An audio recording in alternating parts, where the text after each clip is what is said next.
What's up, guys? It doesn't matter what day it is, because today we're going to talk about charting your cycle. About a week ago, I put up a little photo question thing on Instagram and asked you guys to ask me your questions about charting your cycle in honor of my Chart Your Cycle course that's going on right now. And don't worry if you missed the sign up, I may or may not be doing another one in August. So stay tuned for that. But let's get into the questions. And it's just going to be a very chill, relaxed video / day, because that's the mood I'm in. So let's do this. Matawads, sorry. Let's just say, I'm probably not going to pronounce anyone's name right, asks, how do you know when each phase begins and ends? And I actually talk about, this is one of the lessons in my Chart Your Cycle courses, about the guidelines and the rules and what phase you're in. I can't sit here and explain necessarily just real quickly when it begins and ends, because there's a lot that goes into it, but it has to do with your temperature and your cervical fluid and the guidelines and rules that go along with that, to knowing when your 3 different phases start and end. Next question, Brianna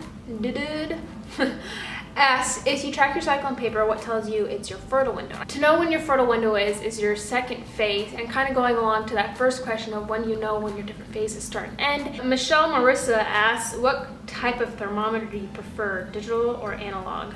Go with digital, don't use analog. So Their Fit Life asks, are the daisy / lady comp worth it, especially if you're tracking more than one fertility sign? The daisy uses your temperature. You can sync the daisy to an app on your phone, so you can actually go in and see what your temperature is. So if you want to combine method. Shayna.kh asks, when taking your waking temperature, do you need to wake up at the same time every morning?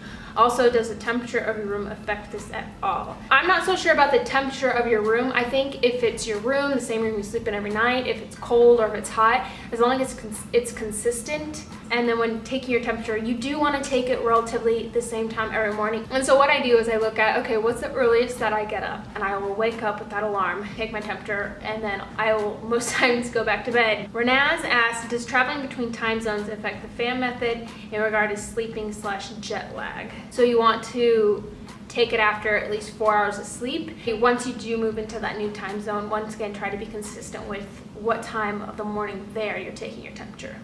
Jessica Friedenstab asks, what's the hardest thing about it? The hardest thing, and it's not hard at all, the hardest thing is just learning it.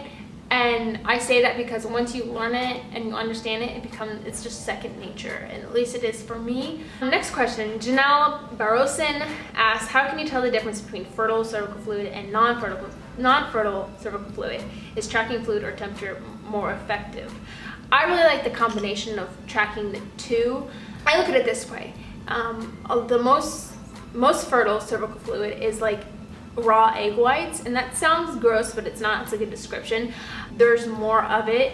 It's very stretchy. It doesn't break. But the great thing is there are charts out there, and so if you're more of a visual person, you can type in chart of cervical fluid, and there are great charts. And it takes a little bit of time when you first start. You're like, I have no idea, and your cervical fluid is kind of unique to you in a way, so you learn what is fertile and non-fertile for you. CanvasMine246 asks, is it true that you can feel the difference in your cervix yourself at different points during your cycle? Completely true. That is the third optional fertility sign. Rose the Line asks, how can you specify the different phases during your cycle when your cycle is once 27 days, another time 36 days? Is there a phase that's typically longer than another one? This is another great thing about charting your cycle, is you can see yourself, where you are, how long your different phases are. So the luteal phase, the last phase before you start your period, is like a set amount of time. That doesn't fluctuate. The fluctuation comes in your follicular phase before you ovulate, and there's many different things that can lengthen this, like stress, travel, illness. Anagrasico asks, basal body temperature is using a basal body thermometer through your mouth, right? Not your vagina. Correct. I always recommend through your mouth. It's super easy in the morning. Tatiana Elizabeth asks, would you recommend using the app Kindara to help chart? I would totally recommend that. I have a friend who uses Kindara. Jessica Liger, sorry, asks, any tips for effectively tracking irregular cycles? Charting for regular cycles is important. A lot of people say like, well, you can't chart them because they're not regular and you can only chart regular cycles. I think it's important to track irregular cycles because it gives you more of a like peek into what's going on. You can see what's happening to your temperatures, to your fluids, whether you're ovulating or not. Chart your cycle as if you had a normal cycle. You know, take your temperature every morning at the same time, check your cervical fluid every day and mark that. And that will show you, kind of see the pattern of what's going on. Kenzie Phillips asks, I'm trying to chart my first cycle off hormonal birth control. Any tips? What was your first cycle off the pill like?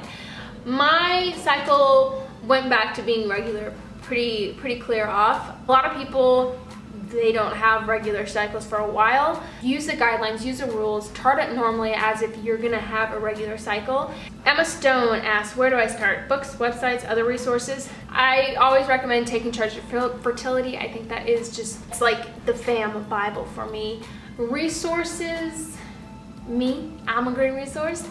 Yeah, there's good things out there. There's different places you can go to take classes, whether it's you want to take a local class in your city, or you can take online classes. I have a Chart Your Cycle course that I just put out. I'm going to be having another one in August, I believe, as I said. Amber Simone asks, I've just begun charting my period and I'm not sure how to tell when I'm fertile. I'm trying to avoid getting pregnant, so any tips will help. Thank you.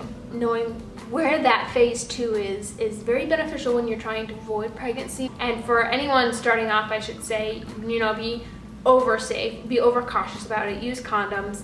You know, it takes time to learn. But if you put in the time and you dedicate yourself, you can learn it. It's not rocket science, it's just our bodies.